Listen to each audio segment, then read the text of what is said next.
बात बहुत पुरानी है। गुजरात के सूरत शहर में मनसुख लाल नाम के एक व्यापारी थे।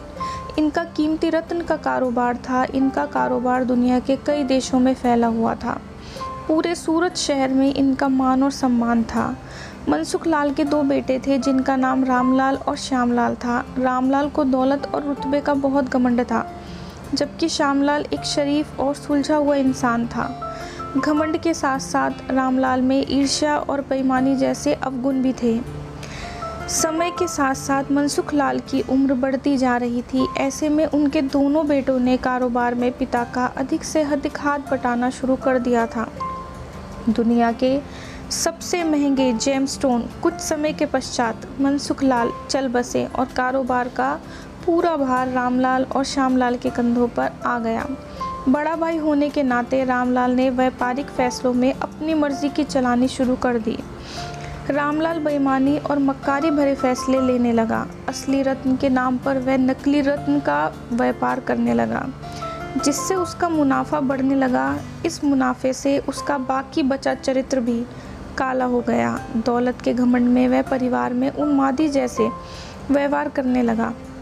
दूसरी तरफ शरीफ और सुलझे हुए श्यामलाल को शुरू में रामलाल की बेईमानी का इल्म तो नहीं हुआ, परंतु जब उसने उसके व्यवहार में परिवर्तन देखा तो पूरे माजरे को समझने में उसे ज़्यादा देर नहीं लगी। घमंडी का सिर नीचा। रामलाल की करतूतों से श्यामलाल को बड़ा दुख हुआ। उसने रामलाल को समझाने और सही रास्ते पर लाने की कोशिश की, परंतु वह नाकाम रहा। उल्टे रामलाल श्यामलाल से खफा हो गया और व्यापार में बंटवारे का बहाना ढूंढने लगा। बंटवारे में भी उसने बेईमानी की साजिश रची, घर में कला का माहौल पैदा किया। अंत में रामलाल अपनी साजिश में सफल रहा और श्यामलाल के हिस्से के व्यापार को भी वह हड़प गया। रामलाल के व्यवहार से दुखी होकर श्यामलाल ने शहर में दूसरी जगह अपना ठिकाना बनाया और रत्न के अपने व्यापार को नए सिरे से शुरू किया। ईमानदारी की नींव पर शुरू हुआ श्यामलाल का व्यापार जल्दी ही चल निकला। ईमानदारी सर्वोच्च नीति। जल्दी ही रामलाल के हाथ से सब कुछ निकल गया और वह परिवार सहित सड़क पर आ गया। अब रामलाल को अपने किए पर पछतावा हो रहा था, परंतु उसकी तकदीर ने जो खेल खेल दिया था उससे आसानी से पीछे आना उसके लिए संभव नहीं था। दूसरी तरफ श्यामलाल की तकदीर का खेल था, जिसकी बदौलत वह रंक से राजा बन गया था। जब रामलाल की बदहाली की खबर श्यामलाल को लगी तो उसे बड़ा दुख हुआ। पुरानी बातों को भूलकर वह भागा भागा अपने बड़े भाई रामलाल के पास पहुंचा और रामलाल के लाख मना करने के बाद भी उसे परिवार सहित अपने पास ले आया।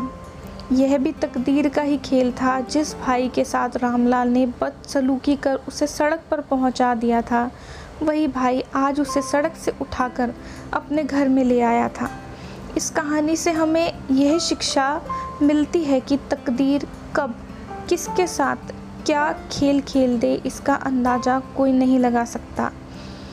हाँ, इतना ज़रूर कि आपके कर्म ही आपकी तकदीर लिखते हैं। जिस तरह रामलाल और श्यामलाल के कर्मों के आधार पर तकदीर ने उनके साथ खेल खेला था, इसी तरह अच्छे कर्म करते रहना चाहिए। क्या पता कल तकदीर आपके साथ क्या खेल खेल जाए। इसलिए कहते तकदीर का खेल निराला है। ऐसी ही और कहानियाँ सुनने और पढ़ने के लिए मेरे चैनल को सब्सक्राइब कीजिए और बेल आइकन को प्रेस कीजिए।